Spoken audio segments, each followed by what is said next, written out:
አመሰግናለሁ የተከበሩ አፈ ጉባኤ እንዲሁም ክቡር ፕሬዝዳንት በሁለቱ ምክር ቤቶች መክፈቻ ላይ ተገኝተው ባቀረቡት ንግግር ላይ ለምናነሳቸው ጥያቄዎች መልስና ማብራሪያ ለመስጠት ክቡር የኢፌዴሪ ጠቅላይ ሚኒስትር ዶክተር አብይ አህመድ በመካከላችን ስለተገኙ ከልብ አመሰግናለሁ።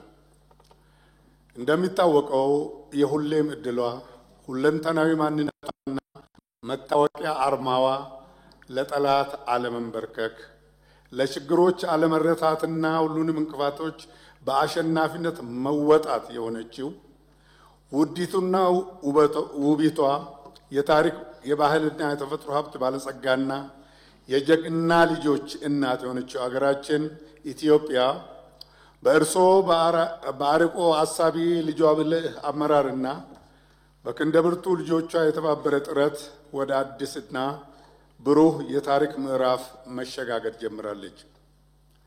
ከዘመናት የፖለቲካና የኢኮኖሚ የአቅጣጫ ብዥታ ወጣ የጠራ የእድገት ፈሪዛ መራመድ በመጀመሯም የተደበቀ እምቅ አቅሟ እየተገለጠ ቶሎ የማደግ ተስፋችን እየለመለመና ደረጃ በደረጃ እየተጨበጠ መጥቷል። በዚህ ረገድ የኢትዮጵያ ሕዝቦች የጉልበት የእውቀት የገንዘብ የላብ የእንባና የደም ውጤት የሆነው የታላቁ ህዳሴ ግድብ ግንባታ መጠናቀቅ የኢትዮጵያ ሕዝቦች ከተደመርን ከተባበርን ተስማምተንና ተደማምጠን ተናበንና እጅ ለእጅ ተያይዘን የአገር ጥቅምን አስቀድመን ከሰራን ምንም የሚሳነን እንደሌለ ያረጋገጠ ታሪካዊ ክንውን ነው።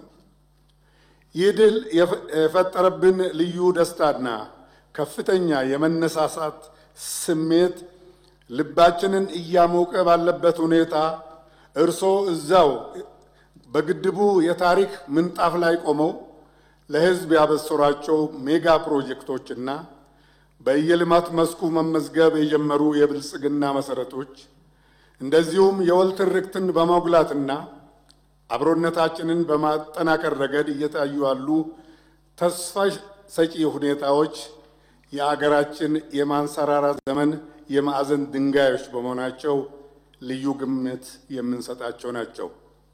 ከዚህ አንጻር የፓርላማ አባላት በሰሞኑ ጉብኝታችን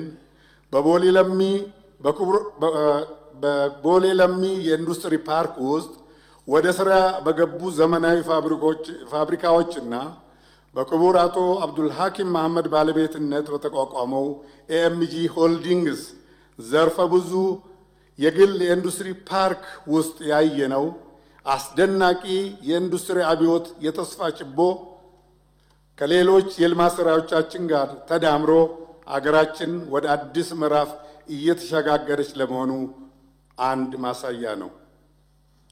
በእርግጥም በእርሶ አመራር በመንግስትና ለሀገራቸው እድገት በጽናት በቆሙ ዜጎች የጋራ በሀገራችን እየታየ ያለው ለውጥ ብሩህ ተስፋን የፈነጠቀ ብቻ ሳይሆን የሚታይና የሚጨበጥ ነው።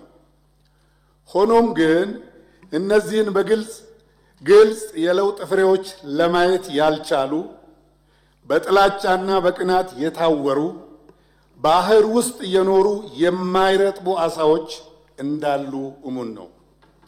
በጥላቻና በቅናት የታወሩ ባህር ውስጥ የኖሩ የማይረጥቡ አሳዎች ዓለም ያመነውንና ያደነቀውን የለውጥ ጉዞ የድል ፍሬዎች መካድ ወይም ማየት አለመቻል ማለት ሁለት እጅን ወደ ላይ ዘርግቶ የፀሐይ ብርሃን ምድር ላይ እንዳይደርስ ለመጋረድ እንደመሞከር ያለ ከንቱ ልፋት በመሆኑ በዚህ መስክ የተሰማሩ በከንቱ የሚዳክሩ ወገኖች የሚታዘንላቸው ናቸው።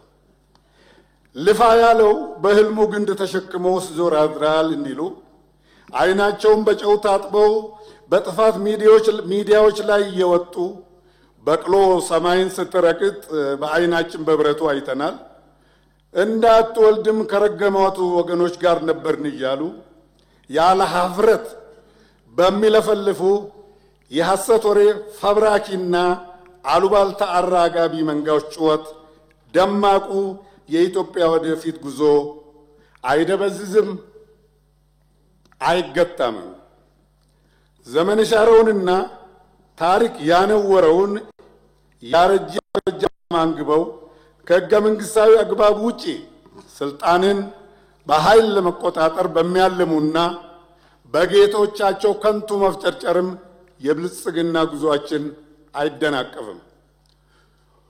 ውዲቷ ኢትዮጵያችንን ደማቅ የአፍሪካ የብልጽግና ተምሳሌት ለማድረግ ክቡርነቱ ያለዎትን ራዕይና እምቅ አቅም የተረዱ ሐሳብ አጠር የውድቀት ኃይሎች የአገር መሪንና ሕዝብን ማራራቅ ያስችለናል ብለው ክቡር ማንነቱን ለማጠልሸት ስሙን የጥፋት መዝሙራቸው አዝማች እያደረጉ አብይ አብይ አብይ እያሉ ቀን ከሌሊት በመጮህ ማንነታቸውን ያረከሱ ሁሉ ቅዠታቸው አይሰምርላቸው።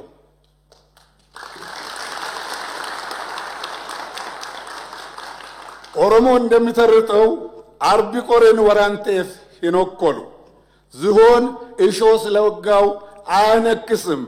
እንኳን ስለመነከሱ እሾ ስለመሮሩም አያስብም። ጉዟችን ይቀጥላል። የእድገት ፍላጎታችን እስከ መጨረሻው የድል ሰገነት ድረስ በትውልድ ቅብብሎች ይረጋገጣል። ይህን ካልኩ በኋላ ክቡር ጠቅላይ ሚኒስትር ወደ ጥያቄ ስገባ